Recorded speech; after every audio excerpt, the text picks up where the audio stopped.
Magandang araw po sa inyo at sa mga kabarangay natin na hindi kumpleto ang tanghalian kung hindi nakakapakinig sa programa na Barangay Love Stories.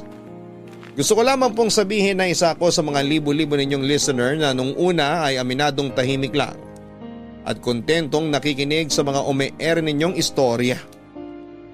Pero hindi nagtagal ay nakita ko na lamang ang sarili kong aktibong nagbibigay ng payo at komento sa mga tampok ninyong kwento sa live at online para sa mga kabarangay natin na nangangailangan nito.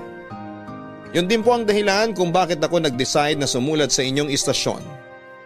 Pero bago ko po umpisahan ang kwento ko ay gusto ko po munang sabihin na may pagkasensitibo ito at may ilang detalye akong babaguhin para na rin sa privacy ko at ng mga taong sangkot dito. Hiling ko lang na sana'y lawakan ng mga kabarangay natin ang kanilang pangunawa upang mapakinggan ng buo ang istorya ko. Tawagin niyo na lamang po ako sa pangalang Paulina. Taga Pasig, 30 years old, may 5 anak. At kinakasama na ang pangalan ay Dado. Isang kahig, isang tuka. Ganyan ko po ilalarawan ang pamumuhay namin simula noong nagsama kami sa isang bubong matapos niya akong mabuntis sa panganay namin, Papa Dudut. Tapos ay taon-taon na akong nanganganak. Kaya naman mas lalo kaming nalugmok sa putikan at kahirapan. Mabait naman po si Dado, nagtatrabaho siya bilang truck driver sa isang planta sa Rizal. Pero napakababa po ng kanyang sinasahod. Pareho po kaming laki sa hirap. Ulila na siya sa mga magulang at tanging ate na lamang niya ang bubuhay sa kanilang magkakapatid noong araw. Elementary lamang po ang tinapos ni Dado samantalang ako ay nakatungtong naman sa high school. Tubong Danao sa Cebu po ang pamilya ko, Papa Dudut. Doon ako pinanganak at lumaki bago ako sumama sa tiyahin ko sa Maynila para sana mamasukan ng trabaho. Bago ko po nakilala si Dado ay serbedora ako sa karinderya at lugawan ng tiyahin ko. At madalas na doon kumakain ang kinakasama ko kaya nagkakilala kami. Nauwi sa ligawan ng simple naming pagkakaibigan na aminin kong nung una ay ayaw ko. Kasi hindi pag-aasawa o pagbo-boyfriend ang priority ko. Gusto kong magtrabaho ng mabuti para makaipon ng pera at makapagpadala sa mga magulang ko na naiwan sa Cebu. Pangalawa kasi ako sa 7 magkakapatid. At maliliit pa ang mga sumunod sa akin. Pero aminado po ako na nadala ko sa matatamis na salita ni Dado at naging mapuso kaya nakumbinsi niya akong sagutin siya. At sa huli pumayag akong isuko sa kanya ang bataan.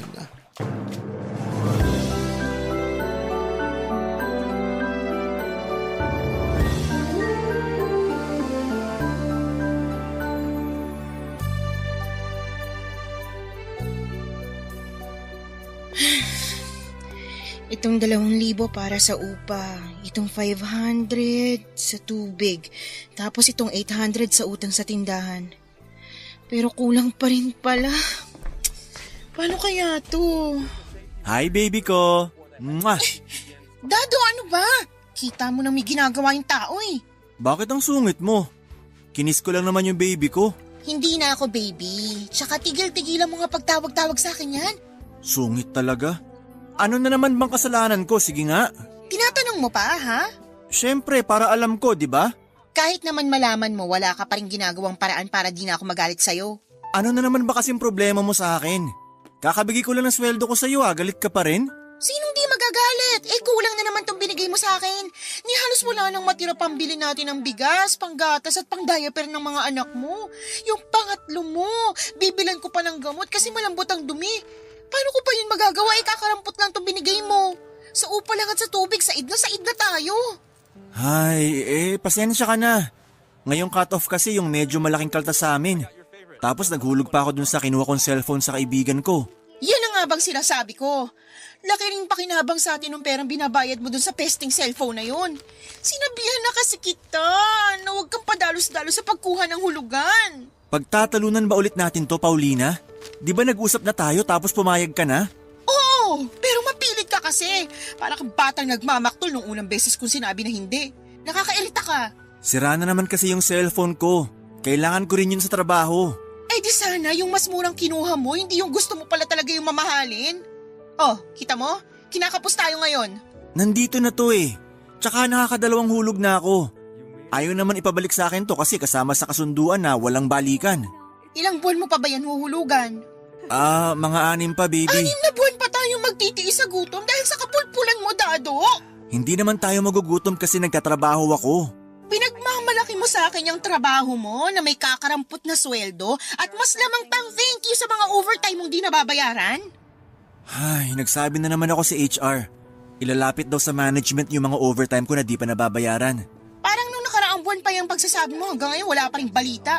Makakaraos din tayo, baby. Huwag mo sabi ako baby. Paulina naman eh. Ikaw kumausap doon sa may-ari ng tindahan na inuutangan natin.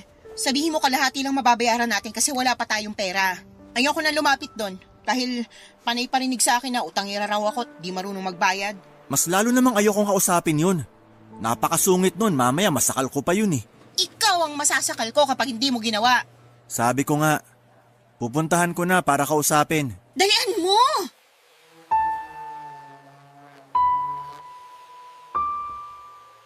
Tulad ng sinabi ko, mabait si Dado. Hindi niya ako kailanman sinaktan o pinagsalitaan ng masama at masakit simula noong nag-live-in na kami. Mahal na mahal po niya ako, Papa Dudut. At mas lalo kong naramdaman ang pag-ibig niya sa akin noong nagkaanak kami. Kaya lang ay masyado siyang mainit sa kama dahilan para magkasunod-sunod ang mga anak namin. Katwiran niya sa akin noon ay mas marami, mas masaya.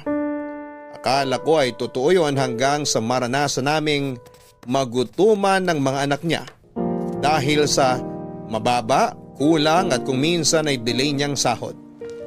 Ilang beses na rin ako noong nagmakaawa sa mga kapitbahay namin para lamang makautang ng pera upang maibili ko ng gamot ng mga anak ko noong minsang nagkasakit sila. Kung wala akong mautangan, sa center ang punta ko, Papa Dudut, para manghingi ng libreng gamot. Maraming beses din niyong napagsalitaan kami ng hindi maganda ng may-ari ng tindahang inuutangan namin. Kasi abot na raw po sa kabilang barangay ang listahan namin at nagbantang irereklamo na kami kung sakaling hindi pa kami makakapagbayad kaagad. Simula magkaanak kami ni Dado ay hindi na po ako nakapagtrabaho, Papa Dudut. Sino ba namang nanay ang magagawa po yun nauubos na lang ang oras ko sa pag-aalaga ng mga anak namin. Yun po ang malimit kong reklamo kay Dado kasi kahit gaano ko kamahal ang mga anak namin, dumarating po talaga yung punto na nabuburyong ako. Napapagod at naiiyak na lamang sa sulok ng bahay namin, lalo na kapag sabay-sabay silang nagtatantrums. Wala naman po kong maiwanan sa kanila kasi nasa probinsya ang mga magulang ko at ayoko na po silang idamay sa kapalaran ko. Galit naman sa akin ang tiyahin ko dahil inuna ko pa raw pong lumande kaysa magtrabaho at mag-ipon ng pera. Sa kabilang banda ay maraming nagsasabi na maswerte na ako kay Dado kasi mahaba ang pasensya niya. Mahinahon at hindi ako sinasaktan. Katulad ng ibang babae na kulang na lamang ay gawing punching bag ng mga mister o kinakasama nila. Naisip ko rin naman po ang bagay na yon, Papa Dudut. Pero aanhin ko ang isang katulad ni Dado kung mas lamang yung gutom at kahirapan namin ang mga anak niya kasama siya. Doon ko napagtanto na hindi sa lahat ng pagkakataon ay mapapakain kami ng pagmamahal niyang yon. Lalo pat lumalaki ang mga anak namin at mas dumarami ang pangangailangan nila. Hindi ko po alam kung naiisip yon ni Dado kasi sa nakikita ko ay kontento na siya sa trabaho niya at sinasahod. Magdasal na lang daw kami at umasang magkakaroon ng himala para kami ay umasenso. Kaya hindi niyo ako masisisi kung lagi akong galit sa kanya at mainit ang ulo. Relihiyoso po si Dado. Linggo-linggo siyang nasa simbahan ng Antipolo para magdasal at mamanata. Ako naman ay hindi masyadong palasimba pero naniniwala ako sa Diyos. Kaya lang dahil sa sitwasyon namin, aminado akong mas lumayo ako sa kanya. Kaya nga nang makilala ko si Aubrey, bagong lipat na tenant sa katapat naming paupahan, na hindi nagtagal ay naging close friend ko. At matapos kong makita na ibang iba ang estado ng buhay niya, kasi single siya at walang responsibilidad, bukod sa sarili niya ay nagkaroon po ako ng kaunting inggit sa puso at pagsisisi. Na sana'y asensado na ako kung wala lang akong kinakasamang mahinang dumiskarte o mga anak.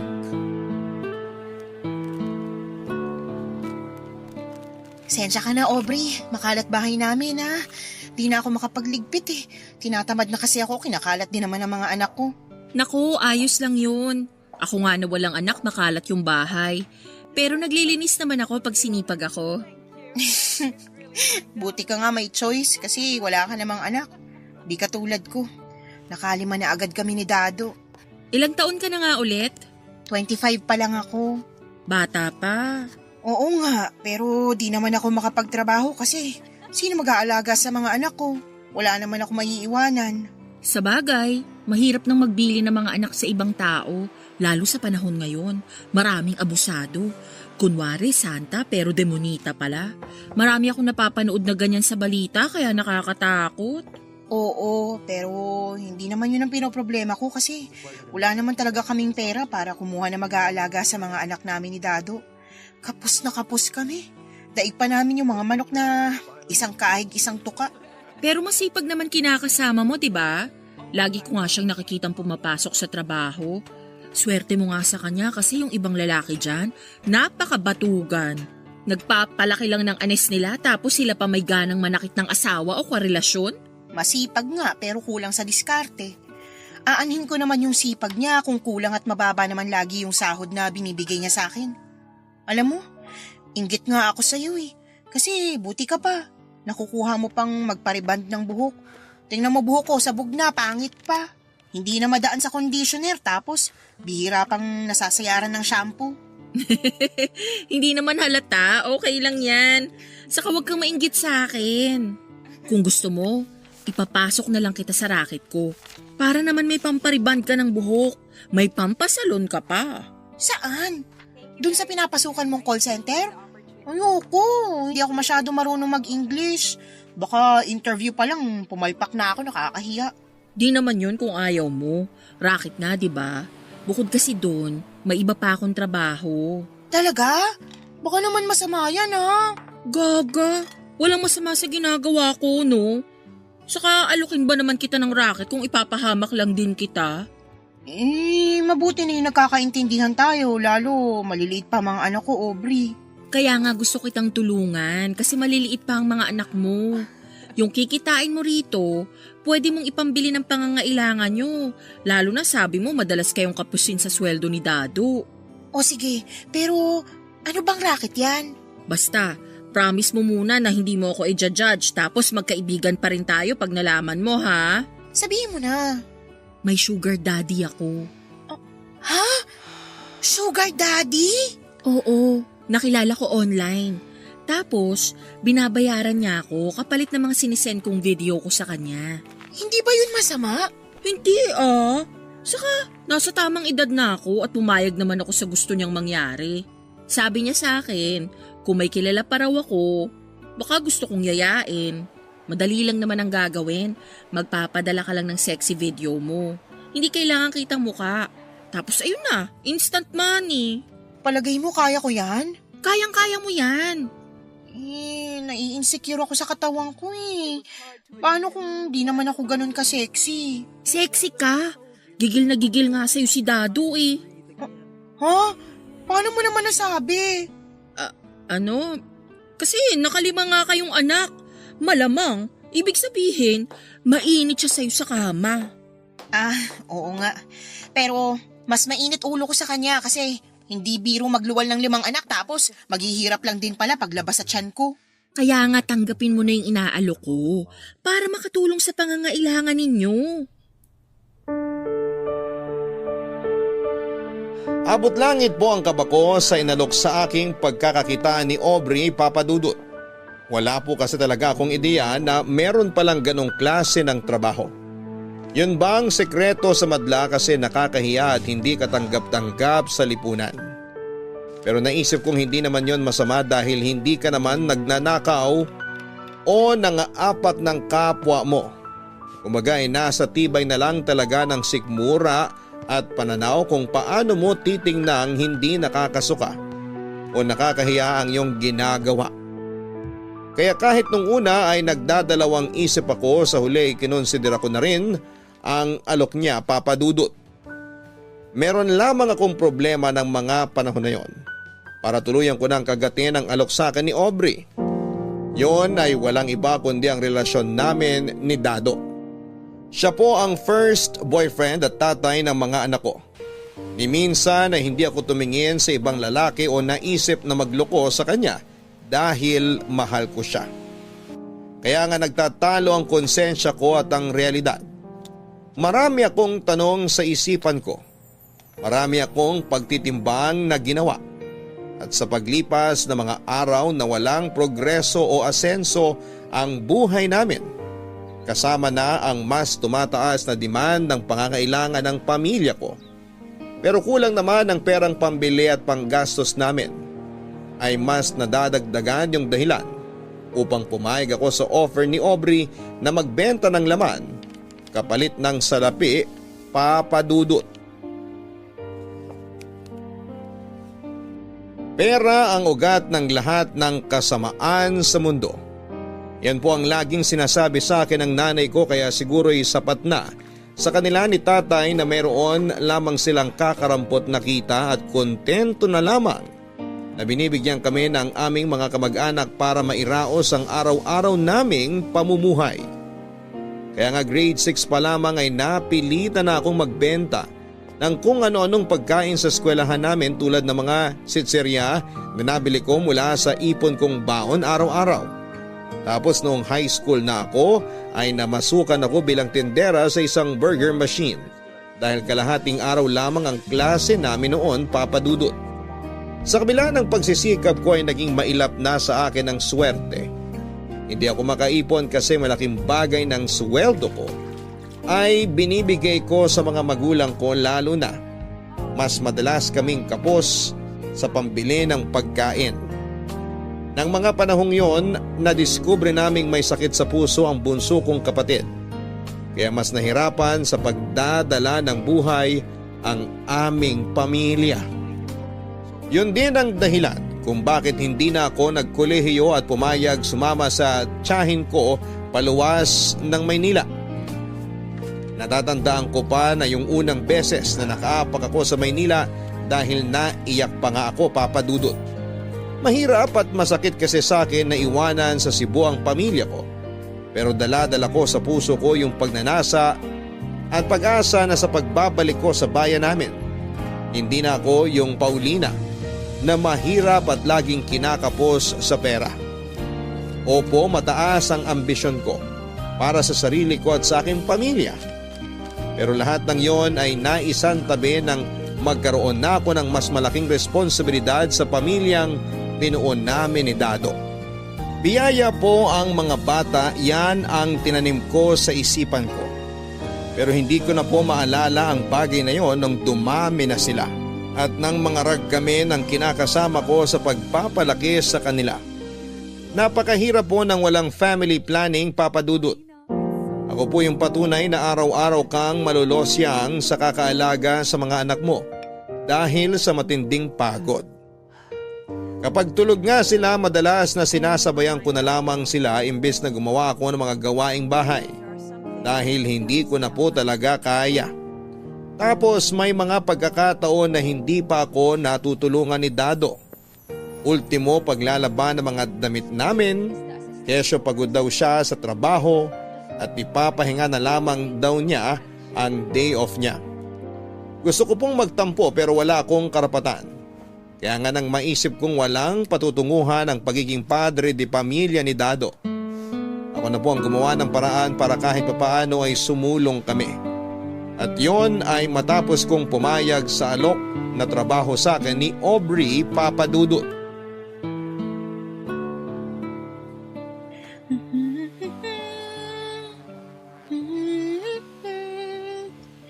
Ayan, meron na kaming pang ilang araw na supply ng gatas para sa mga anak ko. Tapos may mga biskwit din. Hindi na sila malilipasan ng gutom. Wow! Dami naman yung grocery mo, baby. Marami talaga. Para yan sa mga anak natin tsaka rito sa bahay. Grabe, mukhang mamahalin pa yung iba rito ah. Lalo na tong, ano nga to? Hindi ko mabasa, basta sauce. Huwag mo na kasing basahin, basta yun na yun. Sabi ng babae sa grocery kanina, masarap yan pang sarsa sa gulay kaya binili ko. Oh, tapos ito, nakabili na rin ako ng gamot at vitamins para sa mga anak natin. Panay kasi sila sipon at ubo. Lalo na yung panganay mo, ang hina ng resistensya. Pero hindi ko pa naman sweldo ah. Saan mo kinuha pambili ng mga grocery na yan? Pati itong mga gamot at vitamins sa mga bata. Ha? Ano kasi? Huwag mo sabihin sa aking nangutang ka. Hindi bakit ko naman gagawin yun? Di lalo tayong nalubog. Tsaka igagaya mo pa ako sa'yo na utangero. Sakit mo naman magsalita, baby. Totoo naman, di ba? Patunay ang cellphone mo. At nabalik na naman po sa cellphone ko yung usapan. Babalik at babalik talaga tayo sa cellphone mong yan hanggat hindi mo pa yan nababayaran ng buo. Kaya huwag kang magre-reklamo dahil pag naaalala ko, yung pamiminit mo sa akin na kuhanin yan, nayaya mo talaga ako. Oo na, pero sagutin mo na lang. Saan mo kinuha yung perang pambili mo ng mga yan? Sa racket namin ng Aubrey. Aubrey? Yung dyan nakatira sa tapat nating paupahan? Oo, siya nga. Si Aubrey. Close pala kayo? Oo, bakit? Wala lang. Akala ko kasi hindi siya lumalabas ng lungga niya eh. Bihira ko lang kasi siya makita. At bakit gusto mo siyang makita, ha? Wala namang dahilan, baby. Panggabi sa call center si Aubrey kaya malamang tulog siya pag-araw. Okay, pero ano yung sinasabi mong racket niya? Ano? Nag-online selling siya ng mga damit tsaka bag. Binibili niya dun sa Divisoria at Taytay tapos pinapatungan niya na lang para may kita siya. Sinabihan niya ako na i-share ko raw yung live niya sa group page sa Facebook para mas maraming makakita at bumili. Tapos, kukomisyonan niya ako. Kaya ako may pera ngayon pambili ng grocery natin. Malaki ba komisyon mo? Sakto lang, pero kapag maraming bumili sa kanya, oo, malaki. Hindi ba siya lugi? Bakit ba ang dami mong tanong? Wala naman, gusto ko lang malaman. Kung nagsasayang ka na doon para may panghapunan tayo, no? Kesa kung ano-ano bang pinag-uusisa mo, masyado ka. Sungit mo talaga sa akin, baby. Huwag mo sabi ako matawag-tawag na baby. Magsayang ka na doon. Oo na, ito na oh. Magsasaing na po, kamahalan.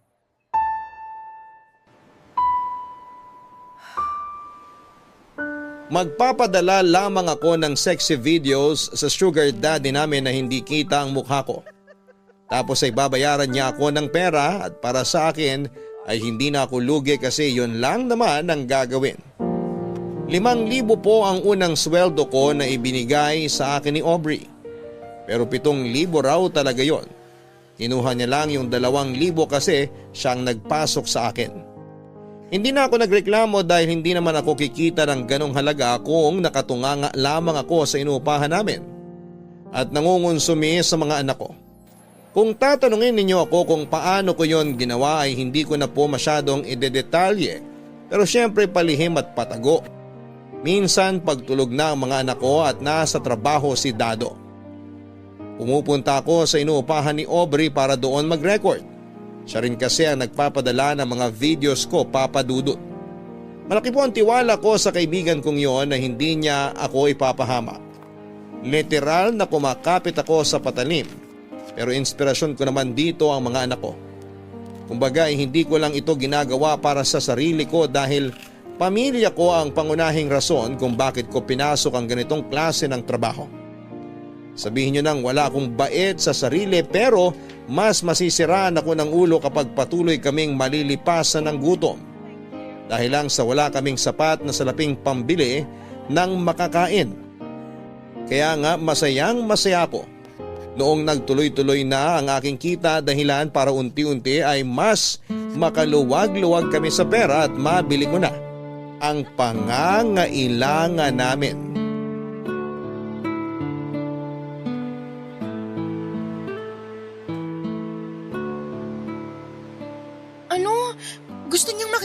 ako? Bakit daw? Siguro na-curious siya. Galing mo kasing gumiling dun sa huling video na pinadala natin. Ayoko. Hindi ko kaya yun, Aubrey. Anong hindi mo kaya? Magpapakita ka lang ng mukha mo, luka-luka. Yakang-yaka mo yun. Paano pag napahamak ako? Paano pag kumalat yung video tapos… Gaga, tigilan mo nga yan. Hindi yun kakalat. Saka hindi ka mapapahamak. Wala ka namang ibang gagawin, kikembot ka lang. Hahawakan mo sarili mo tapos ayun na. Gusto lang talaga niyang makita mukha mo. Magbabayad siya ng mas malaki, kaya huwag ka na mag-overthink. Gaano kalaki? Depende. Baka doblehin niya kasi maganda ka naman, girl. Totoo ba yan? Oo, girl. Tignan mo nga yung itsura mo. Laki ng improvement mo simula nung kumita ka na ng pera, nakapagpariband ka na ng buhok, nakapagpa-facial pa. Iba ka na, hindi na kita ma-reach. Sira. Ako pa rin to, si Paulina, yung kaibigan mo.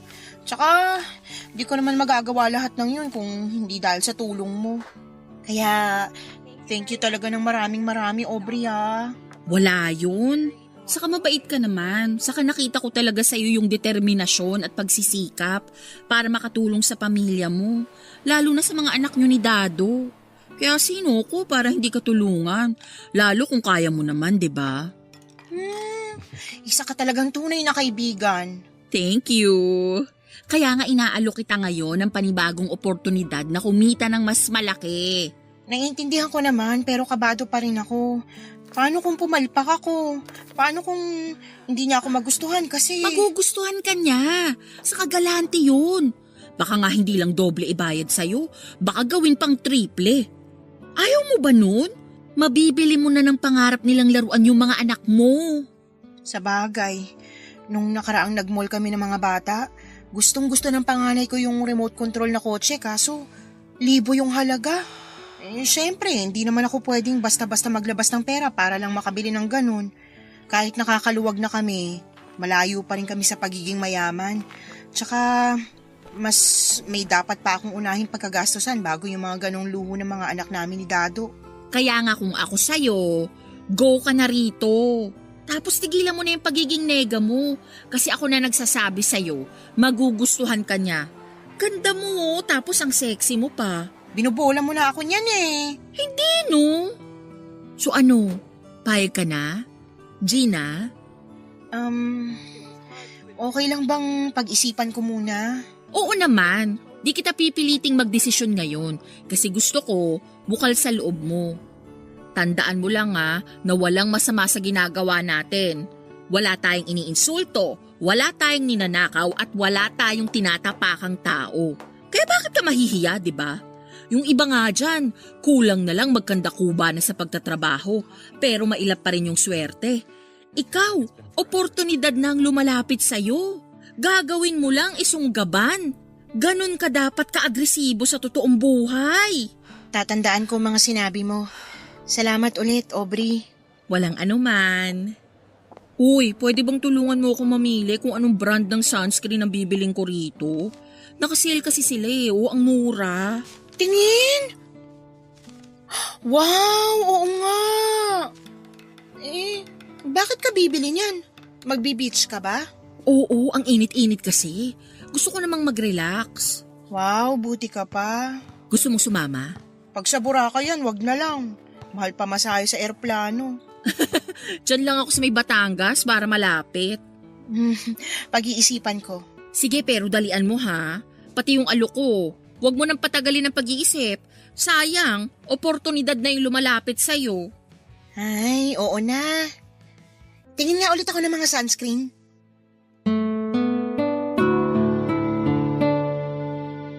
Ang tao ay walang kakontentuhan hanggat meron siyang ambisyon sa buhay. Totoo po yun, Papa Dudut.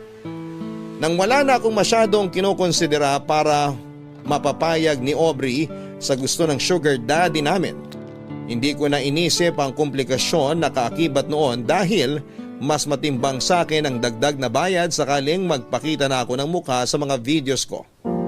Saka ginagawa rin yun ni Aubrey at ayos lang naman siya. Kumbagay wala namang nangyayaring masama sa kanya kaya naisip kong wag na akong masyadong mag-alala. Tulad nga ng pangako sa akin ay nadagdagan ng perang kinikita ko noong magpakita na ako ng mukha sa sugar daddy namin, Papa Dudut. Pero dahil sa nangyari ay mas naging maingat akong matuklasan ni Dado ang pinaggagawa ko. Alam ko magagalit siya sa akin ng husto at mandidiri at baka hiwalayan niya ako. Kahit papaano ay ayoko masira ang pamilya namin at mahiwalay sa akin ang mga anak ko. Kaya nga kahit doble-doble yung kaba ko sa trabahong pinasok ko, tripling pag-iingat din ang ginawa ko, Papa Dudut. Nandyan yung namili na ako ng mga ukay-ukay na damit at mga bags na kunwari binibenta namin ni Aubrey online. At sa tapat ng inuupahan niya para lamang hindi isipin ni Dado na nagsisinungaling ako sa kanya tungkol sa source of income ko. Doon ko po napatunayan na napaka-uto-uto ng kinakasama ko kasi madali ko siyang napaniwala. Kaya nagtuloy-tuloy po ang gawain kong yun hanggang sa muli na namang mag-request ang sugar daddy namin, pero nung time na yon ay nagdalawang isip na ako. Gusto niya kasing magpadala ako ng video na may kasamang lalaki habang may nangyayari sa amin, Papa Dudut. Hindi ko po kayang sikmurain yung isipin na may ibang lalaki ang kakama sa akin bukod kay Dado, Papa Dudut. Kaya nga pagkatapos sabihin ni Aubrey sa akin ang gustong mangyari ng sugar daddy namin, kinilabutan po talaga ako ng husto. Pero kasabay noon ay ang pagbabanta niya na i-dispatch ako sa pamamagitan ng hindi pagkuha sa akin bilang alaga niya at pagbabayad sa mga videos na pinapadala ko. Mas natakot po ako na mawala ang pinagkakakitaan ko, lalo na nag-uumpisa pa lamang akong mag-ipon ng pera na lingid sa kaalaman ng kinakasama ko. Nag-open kasi ako ng bank account at doon ay pinapasok ang perang kita ko para ipunin, Papa Dudut. Bukod doon, masaya rin ako dahil nakakapagpadala na ako sa pamilya ko sa Cebu at natutulungan na rin sila sa pang-araw-araw nilang pangangailangan. Kaya nga kahit nakakatakot noong una, ay hindi ko malulong yung realidad na kailangan kong gawin ang bagay na pinapagawa sa akin, ay pumayag na rin ako. Kasama ko si Aubrey noong unang beses naming inirecord ang video ko na kahalikan ko ang isang lalaki. Tapos ay doon na nga po may nangyari sa amin. Pagkatapos noon ay naligo kaagad ako at nagkuskus ng katawan kasi pakiramdam ko ay napakarumi kong babae. Tumagal din po ako ng 1 oras sa paliligo na hindi ko naman malimit gawin. Masigurado ko lamang na nawala na sa katawan ko ang laway at amoy ng lalaking pinayagan kong galawin ako alang-alang sa mas malaking pera. Pero lahat ng hiya at pandidiri ko sa aking sarili ay nawala noong matanggap ko na ang tripleng halaga ng bayad sa akin kapalit ng naturang video, Papa Dudut. Sa huli nasanay na lamang ako at mas naging confident sa performance ko. Masaya ako kasi natutuwa sa akin ang sugar daddy namin, kaya dinadagdagan niya ang binabayad niya sa akin.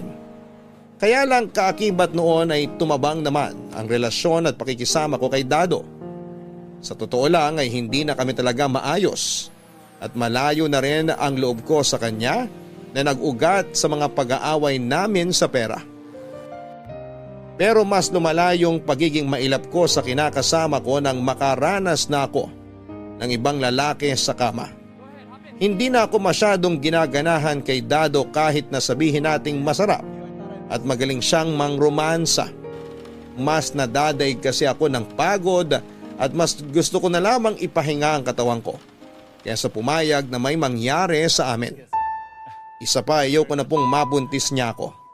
Ayaw din naman niya kasing gumamit ng proteksyon. Kaya naaasar ako sa pagmumukha niya, Papa Dudut.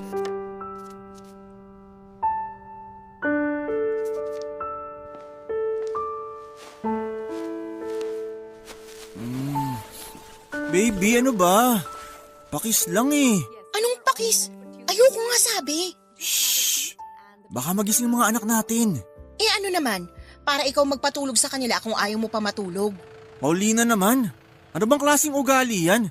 Para ka namang ewan eh. Wow! Ako pa talaga yung parang ewan ha. Kumusta ka naman kaya? Naglalambing lang naman yung tao. Yan ka na naman sa palusot mo. Naglalambing tapos ano, mauuwi na naman sa bubuntisin mo ko, ganon? Anong masama doon? Magkarelasyon naman tayo. Masamang masama yun para sabihin ko sa'yo, Dado. Hindi kita maintindihan. Ano bang pinagsasasabi mo? Hindi ko alam kung talagang pinanganak kang mahina make up o talagang bobo ka lang. Makinig ka ha, ipapaliwanag ko para maintindihan ng pulpul na katulad mo. 5 na yung mga anak natin. Tapos ang babata pa ng mga yan, plano mo na naman dagdagan natin? Blessing naman yung mga bata, Paulina. Kami nga, 8 kami magkakapatid nun. Masaya naman kasi marami kami. Anong masaya doon? Eh yung atin yung nga yung naghirap para mabuhay kayo kasi maagang nawala yung mga magulang nyo. Tsaka, wag mo na nga akong linyahan na blessing yung mga bata kasi marami rin mga kapatid ko, Dado. At hindi yun blessing dahil napakahirap ng pamilya namin. Siguro, pwede pa yung tawaging blessing kung mayaman mga pamilya natin. Kaso hindi eh. Naranasan kong sumala sa pagkain. Kasi kailangan ko pang hatian mga kapatid ko sa kakarampot na pagkain binibigay sa amin nila nanay at tatay. Tapos hindi ko akalain na ganun din mararanasan ng mga anak mo dahil sa hina mo dumiskarte sa buhay. Kung hindi pa kita tinulungan sa pagtatrabaho, sa kangkungan na tayo pupulutin ito. Ay, bakit ba lagi mong sinusumbat sa akin yung pagiging driver ko? At bakit hindi ko isusumbat sa'yo? Sige nga, tatanong-tanong ka pa? Hindi ka marunong makiramdam? Nagsisikap naman ako para sa pamilya natin. Kaso mailap yung swerte. Hindi ako naniniwala sa swerte. Mas naniniwala ako sa diskarte. Aanhin mo yung pagsisikap mo kung hanggang pagsisikap ka na lang. Ni walang aksyon, ni walang gawa, puro ka lang salita. Tsaka, hindi mo ako masisisi kung nagkakaganto ko sa'yo. Mukha kasing wala kang pangarap eh. Para sa kaalaman mo, marami akong pangarap. Talaga ba? Kasi kung totoong sinasabi mo, hindi ka ganyan mag-isip. Blessing daw ang mga bata kasi sila nga 8 magkakapatid. Sana kasi dun palang na-realize mo na hindi madaling magpalaki ng mga anak tapos wala ka pang sapat na kakayahan para mabigay yung mga pangangailangan nila. Kung sanay kang gumapang sa putikan para lang masabing na iraraos mo araw-araw ang pamilya mo, pues ibahin mo ko. Pagod na ako maging mahirap. Sawang-sawa na ako sa buhay nating isang kahig, isang tukadado. Kaya sana maisip mo yan. Dami mo namang sinabi. Parang gusto ko lang naman humalik sa'yo ah. Yun lang, di mo pa mapagbigyan. Masyado kang madamot. Madamot na akong madamot. Tsaka kung gusto mong humalik, yung dingding natin halikan mo. Oo na. Hahalikan ko na lang yung dingding. Buti pa yun, di nagrereklamo. At hindi nanunumbat. Dahil sa nangyari, nanlamig sa akin si Dado at nung una ay wala naman akong pakialam doon kasi naisip ko na baka napagtantunan niya ang mga sinabi ko. Na pwedeng pag-isipan niya ang tungkol sa sitwasyon namin gayong hindi naman bumabata ang aming mga anak. At hindi rin talaga afford na magdagdag pa kami ng isang bibig na pakakainin dahil nga nagmamahal na ang mga bilihin sa merkado. Bukod doon ay paano niya pag-aaralin ang mga anak namin kung meron pa kaming binibilhan ng gatas at diaper. Lahat ng yon ay gusto kong isuksok sa kokote ni Dado. Kaya napagsalitaan ko na lamang siya ng masasakit sa huli naming pagtatalo. Kaso yun na rin ang umpisa ng pagkakaroon ng lamat ng aming relasyon. Bukod sa hindi ako pisikal na sinaktan ni Dado, hindi rin po siya ng bababae. Kasi mahal niya raw ako at ang mga anak namin kaya bakit siya gagawa ng bagay na sisira sa aming pamilya. Inahangaan ko po siya ng gusto sa aspetong yon dahil bibihira na papadudot ang mga lalaking pinapanindigan ng kanilang pamilya at kusang umiiwas sa tukso. Kaya nga nung ako na ang nanlamig at nanloko para po akong binuhusan ng malamig na tubig sa mga kabulastugang ginawa ko. Doon na ako kinain ng matinding hiya sa sarili, sa mga anak at sa kinakasama ko papadudot.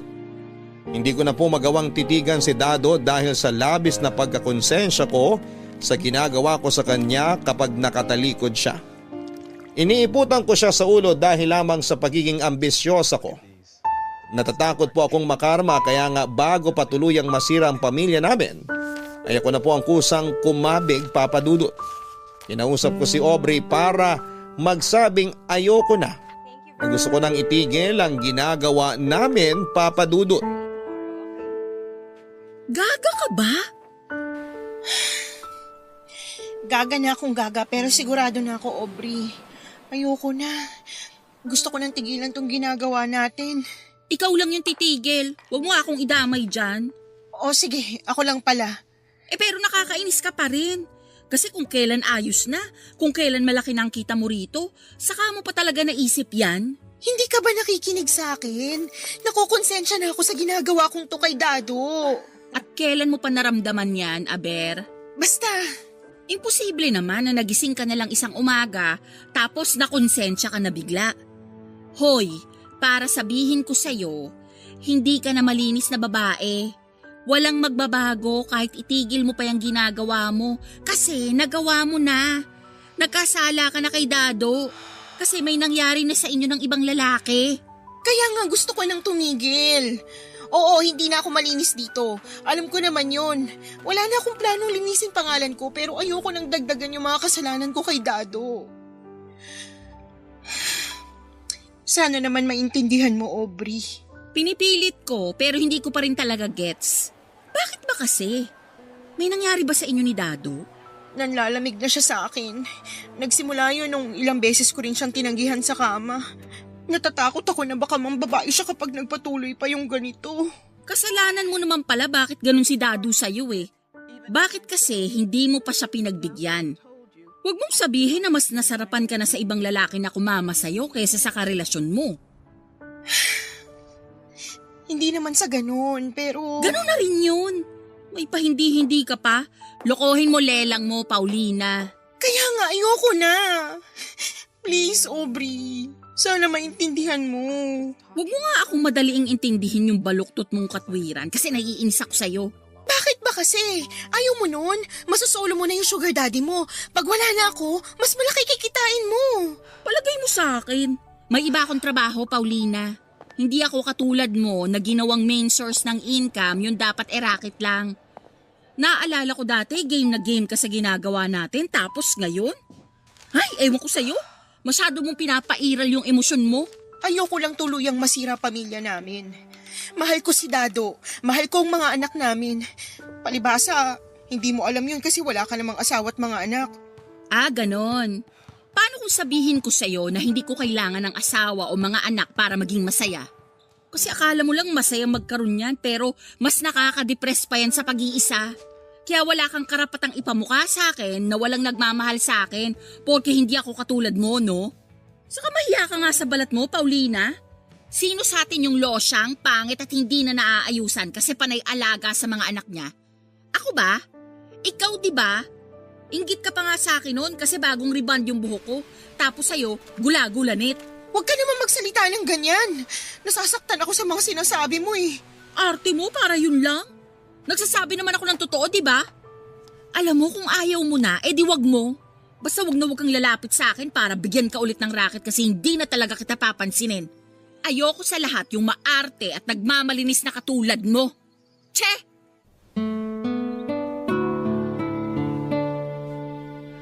Nagalit sa akin si Aubrey dahil daw mas pinairal ko raw ang aking emosyon. Pero sa huli wala na rin siyang nagawa, Papa Dudut. Hindi na niya ako pinilit na gawin yung ginagawa namin para kumita ng pera. Kung tatanungin niyo ako kung anong pakiramdam ko ng mga panahong yon, magsisinungaling ako kung sasabihin kong hindi ako nangihinayang. Masaya rin naman ako na hindi ko na niloloko si Dado pero alam kong malaki na naman ang magbabago sa buhay namin. Lalo na hindi na ako kikita ng malaki para matustusan ang pangangailangan namin. Kaya lang tinatagan ko ang loob ko na mapapaunlad ko yung kaunti kong ipon sa loob ng 3 buwan kong pagbebenta ng laman. Kaso'y hindi mo talaga masasabi kung kailan ka sisingilin ng karma, Papa Dudut. Akala ko kapag tinigil ko na yung ginawa ko sa kinakasama ko ay hindi na ako babalikan ng kapalaran. Na kung kailan desidido na akong ayusin ang pamilya at relasyon namin ni Dado, doon ko na pala sisimulang pagbayaran ng mga kasalanan ko sa kanya. Nagtuloy-tuloy po ang panlalamig sa akin ni Dado at lahat ng pag-iwas na ginawa ko sa kanya noon, lalo na sa kama ay pinaranas niya sa akin. Bukod doon, ang dati kong hindi mabisyong mister ay panay na ang paglalasing. Isang gabi umuwi siyang langos sa alak at gumagapang na lamang papasok sa inuupahan namin. Hindi ko na alam kung papaano siya nakauwi sa amin ng ligtas at kumpleto ang bawat parte ng katawan niya. Inakay ko siya papasok at nung maiupo ko na siya sa aming kawayang bangko para mas maasikaso.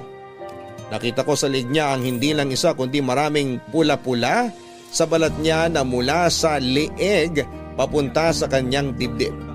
Hindi ako pwedeng magkamali, Papa Dudut, dahil kiss mark o hiki ang mga yon, Papa Dudut.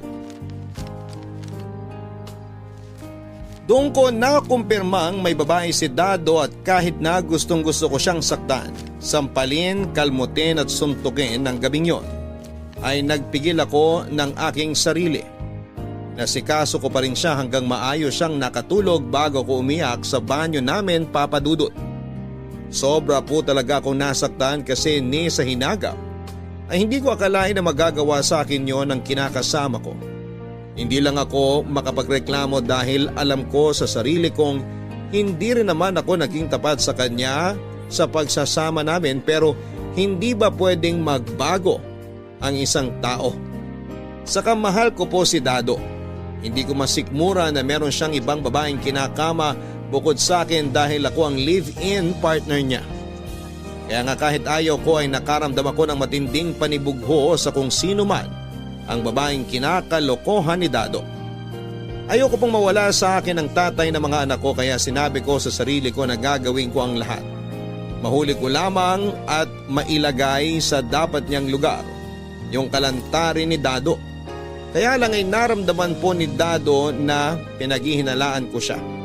Kaya mas naging matinik siya sa pagtatago sa akin kung sino ang kabit niya. Naging mailap siya lalo na sa pagpapahiram ng personal niyang gamit tulad ng cellphone. Pero naniniwala ako na pag desidido kang malaman ang totoo ay hindi yon maitatago sa iyo ng mundo. Isang gabi naramdaman ko ang paglundo ng kutsyon namin, indikasyon na may bumangon. Walang iba kung hindi si Dado. Takang-taka ako noong nagbihis siya at lumabas ng bahay namin, alanganing oras ng madaling araw yon. Noong sinilip ko kung saan siya pupunta ay laking gulat ko nang tumawid siya ng kalsada at nagkatok sa inuupahang kwarto ni Aubrey na nasa unang palapag lamang. Tapos ay ganoon na lamang ang gulat ko nang pagbuksan siya nito ng pinto at salubungin ng isang mainit na halik bago sila naghatakan papasok sa loob. Kaya pinuntahan ko sila para bulabugin ang masaya nilang patagong pagkikita, Papa Dudut. Walang hiya kayong dalawa! Napakababoy niyo! Bitawan mo nga akong babae ka! Dado! Dado, tulungan mo ko! Paulina, bitawan mo si Aubrey! O sige, bibitiwan ko siya pero ikaw ang lagot sa akin! Ano ba? Nasasaktan ako, Paulina! Huwag mong sasaktan si Dado! Halika nga rito, Ulo ko, baliw Aubrey, ka! tawag mo ako sa pulutang palantikan! Pinagkatiwalaan kita. Tinuring kitang kaibigan pero hinalanghiya mo lang ako. Kung hindi ka pa naman talaga higad, napakakati mo. Sa dami ng lalaking aakitin at lalandiin mo, kaya Dado ka pa talaga nagpakaamot na haliparot ka. Pwede ba, Paulina? Tumigil ka na! At bakit ako titigil? Totoo naman lahat ng mga sinabi ko. Nangati ang babaeng yan tapos ikaw naman yung kumamot sa kanya. Isa ka ring malanding lalaki. Kung makapagsalita ka, akala mo kung sino kang malinis? Baka nakakalimutan mo na may hindi ka pa sinasabing kasalanan mo kay Dado. Aubrey, Ano yun? Anong kasalanan yun? Yung babaeng yan kasi, kapal na mukhang insultuhin ako rito sa pamamahay ko. Alam ka namang hindi ako gumante, di ba? Ano, Paulina, handa ka na bang malaman ni Dado yung totoo? Kasi kung hindi pa, wala akong pakialam doon. Bahala ka na. Total, sinampal mo na ako.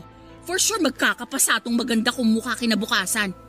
Tapos kung ano-ano ring masasamang salitang sinasabi mo sa akin, na akala mo hindi mo rin ginawa. Ano nga kasi yung ginawa ni Paulina? Sabihin mo na, Aubrey! Iniputan ka lang naman sa ulo ng magaling mong kinakasama. Ano? Totoo ba yung sinasabi ni Aubrey? Dado, kasi ganito yun. Kung ganon, totoo nga! Oo, pero nagawa ko lang naman yun dahil sa pera. Anong dahil sa pera pinagsasabi mo? Teka, huwag mong sabihin yun talaga yung totoo yung racket ni Aubrey. Kaya malaki ang kita nyo. Kasi hindi talaga ako kumbinsido na ganun yung kitaan sa pagbebenta nyo ng damit at mga bag. Hindi nga. Saka hindi talaga kami nagbebenta ng mga damit at bags, no? Palusot lang yun ni Paulina para hindi mo siya paghinalaan. Ewan ko ba naman sa'yo? Di ka kaagad nagduda? Naisip ko tuloy na baka gusto mo yung racket ng live-in partner mo, kaya hinayaan mo na lang siya. Manahimik ka, Aubrey. Hindi ko kailangan ng opinion mo rito. Bakit sa akin ka nagagalit? Wala naman akong ginawang masama rito ah. Anong walang ginagawang masama? Nilandi mo nga si Dado, lintik ka! Magagawa ko kung siya lumapit sa akin. Nananahimik ako rito. Saka ikaw dapat ang sisihin. Kasi hindi mo na pinapayagang makascore sa'yo yung kinakasama mo. O ayan, naghanap tuloy ng iba. Kapal talaga ng mukha mo! Mas makapal ang mukha mo, oy! Paulina, hindi pa tayo tapos ha. May kasalanan ka pa sa akin. At ikaw, walang kasalanan? Hoy, Dado, kung akala mo papatalo ko sa'yo, pues mali ka. Huwag kang umakto na akala mo ikaw biktima rito. Ang sama-sama mong tao. Hindi ka lang napagbigyan, lumandi ka na. At sa dinami-dami ng lalandiin mo, si Aubrey pa talaga. Bakit? Kung hindi si Aubrey, ayos lang sa'yo na ibang babae? Katulad ng paglandi mo sa ibang lalaki? Manahimik ka, demonyo ka! Halo-halong senaryo ang naglaro sa isipan ko noong maaktuhan ko. Ang kababuyang yon, kaya naman hindi na ako nagtsinelas na lumabas sa pinto ng bahay na inuupahan namin at nagmarcha patungo sa kinakaroonan nilang dalawa. Hindi na nga nila na ikandado ang pinto dahil sa sobrang pananabik nila sa isa't isa. Kitang-kita ko kung paanong nakalingkis na parang ahas si Dado kay Aubrey habang kulang na lamang ay lunukin nila ang dila ng isa't isa. Agad po na nagdilim ang paningin ko kaya naman hindi na ako nakapag-isip ng matino. Sinugod ko na sila para paghiwalayin. Diring-diri ako sa mga pinaggagawa nila sa akin pero mas nanaig po yung matinding galit at puot. Pakiramdam ko, ako yung iniputan sa ulo at ako lamang yung biktima sa aming tatlo ng mga panahong yon. Pero matapos sabihin ni Aubrey sa pagmumukha ni Dado ang mga pinaggagawa ko na hindi niya alam, ay noong ko lang nakita kung paano ako pinandirihan at tignan na para bang napakababa kong uri ng nilalang ng mismong lalaking mahal ko, Papa Dudut. Sobra-sobra yung hinanakit ko sa nangyari. Galit na galit ako kay Aubrey at kulang na lamang ay balatan ko siya ng buhay dahil sa kakatihan at kalandian niya. Hindi ko alam na matagal na pala siyang nakaabang kay Dado kaya hindi ko akalain na tatraydo rin niya ako. Napakasama niyang tao at wala siyang pagpapahalaga sa pagkakaibigan namin. Durog na durog po ako ng mga panahong yon, Papa Dudut. Iyak ako ng iyak at ayokong kausapin si Dado pero wala po akong lakas ng loob na makipaghiwalay sa kanya at ipaubaya na lamang siya kay Aubrey. Ayokong lumabas na malaking talunan pag nagkataon. Pero hindi ko naman pwedeng alalahanin ng matagal yung nararamdaman ko dahil may mga anak kami. Kailangan ko pa ring isipin at alagaan ang mga bata dahil responsibilidad ko yon bilang nanay nila. Kaya nga hinayaan ko na lamang si Dado sa pakikiapid niya kay Aubrey dahil napagod na akong magalit sa kanila, Papa Dudut. Opo, sa huli ay sumuko rin ako at tinanggap na yun na ang karma ko. Mas masakit lang kasi araw-araw pinamumukha sa akin ni Dado ang mga kasalanan ko sa pamamagitan ng lantaran niyang pakikipag-ugnayan kay Aubrey. May punto na tinawag ko ang pansin niya. Nagagalit at inaaway ko siya pero mas lamang po doon yung kakulangan niya sa amin bilang padre de pamilya. Nagkataon kasi na nauubos na yung ipon ko at hindi na sapat ang perang ibinibigay niya sa amin, Papa Dudut.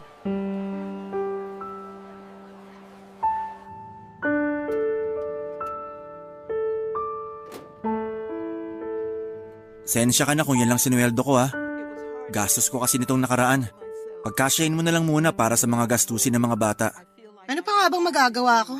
Nandito na to, wala naman akong choice. Oh, wag ka naman numbat dyan. Ginagawa ko naman lahat para sa pamilya natin eh. Pwede ba? Huwag ka nang luminya ng ganyan. Alam natin na nag-aabot ka rin kay Aubrey na yon. Kaya hindi mo ako maloloko, Dado. Diba? Nag-beach kayo nung nakaraan? Sabi mo hindi, puputulin ko dila mo. Oo, pero napilitan lang naman akong sumama sa kanya kasi wala raw siyang kasama. Napilitan pero gusto mo rin. Hindi mo na kami iniisip ng mga anak mo. O kahit yung mga anak mo na lang, wag na ako. Naiisip ko naman kayo ng mga bata. Kaya nga pinasalubungan ko kayo ng seashell na keychain. Gustong gusto nga yun ng pangalawa natin eh. Ipakain ko kaya sa iyang seashell na keychain mo, no? Akala mo kasi lagi nakikipagbiroan sa'yo eh. Seryoso naman ako dun eh. Ikaw lang tong laging galit. Ano ba kasing plano mo, ha? Kung ayaw mo naman maghiwalay tayo, bakit di mo maiwan-iwan si Aubrey? Ano bang meron sa ahas na yun na wala sa akin? Sige, sabihin mo.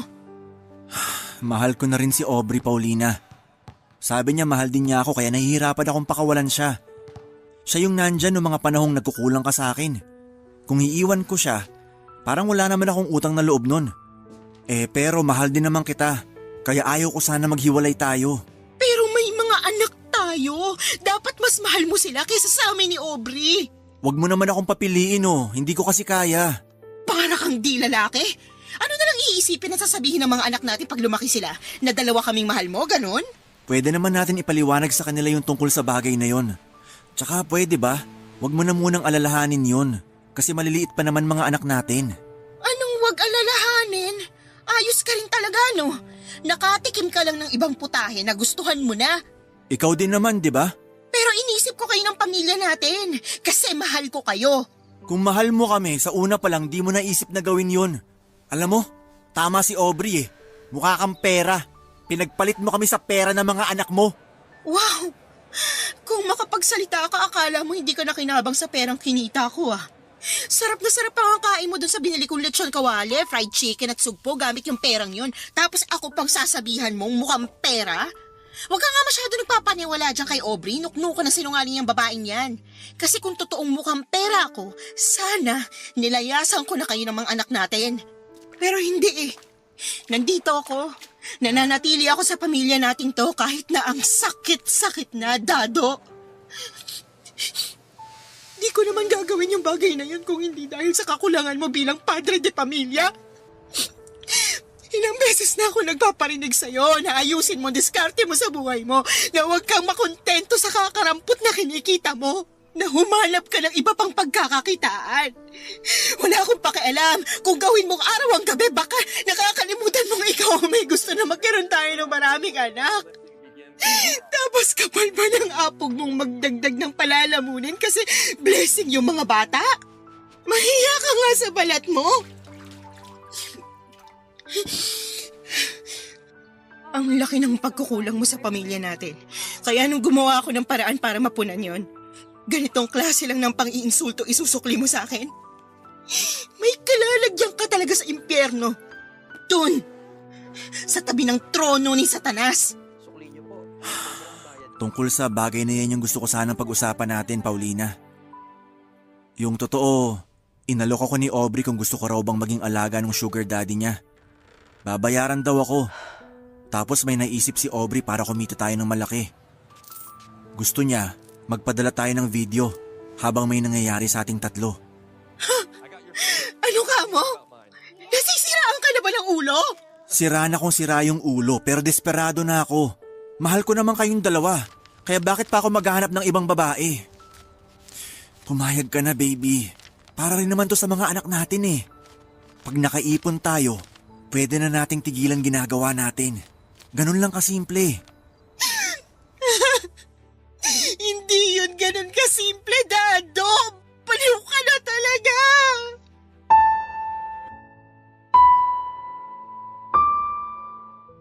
Papadudot, kinilabutan po talaga ako sa gustong mangyari ni Dado. Inisip kong mabuti kung paano niya naaatim na ikonsidera ang bagay na yon at ialok sa akin na parang normal na bagay. Alam ko naman po na hindi tama yung ginawa ko at natuto na ako sa mga pagkakamali ko. Gusto ko na ngang magbagong buhay, hindi ba? Pero bakit ganito naman ang nangyayari sa aking karma? Sobra-sobra. Hindi ko na po kaya, kumbaga durog na ako at ang sakit-sakit na. Baka isang araw ay mamanhid na lamang ang buong pagkatao ko at wala na akong maramdaman. Sa kasalukuyan ay hindi pa rin kami hiwalay ni Dado at hindi ko kasi alam kung saan kami pupunta sakaling umalis kami ng mga anak ko sa poder niya. Tiniis ko na lamang po yung sitwasyon habang patuloy pa rin akong hinihimok ng kinakasama ko na gawin namin yung bagay na minsang pinagsisihan ko at hiniling na sana'y hindi ko na lamang ginawa. Pero sa huli ay kusa na rin po akong pumayag, Papa Dudut. Alam ko na marami sa mga kabarangay natin ang magsasabi ng masasakit sa akin. Pero wala po akong pakialam. Wala namang pinanganak na perpekto at lahat tayo naghahangad lang ng mabuti at magaan na buhay para sa mga anak natin. Yun po ang mga pangarap namin ni Dado na unti-unti naming sinasakatuparan. Maraming salamat, Papa Dudut, sakaling mapili po ninyong i-ere ang istorya ng buhay ko. God bless po sa inyong istasyon at sana ay dumami pang mga nakikinig ng Barangay Love Stories. Ang inyong forever kapuso at kabarangay, Paulina. Hindi masama ang pagkakaroon ng pangarap, lalo na kung inspirasyon natin sa pagtupad nito ang mga mahal natin sa buhay. At kapag magulang tayo, natural sa ating gawin ang lahat para magkatotoo yung mga pangarap na ito. Pero lagi nating tandaan na bawat aksyon at desisyon natin sa mga gagawin natin ay may kapalit na komplikasyon. Maaring hindi pa natin yon nakikita sa ngayon, subalit siguradong meron tayong maaapektuhan. Mga kapuso, kabarangay, biyaya ang pagkakaroon ng anak lalo na kung may kakayahan tayong alagaan sila. Palakihin ng mabuti at may pag-ibig at ibigay ang kanilang pangangailangan. Kaya nga bago tayo magdala ng sanggol sa mundong ito ay pakiisipin natin ng maraming beses kung may kakayahan na nga ba tayong buhayin sila. Hindi kayang sustentuhan ang pagmamahal na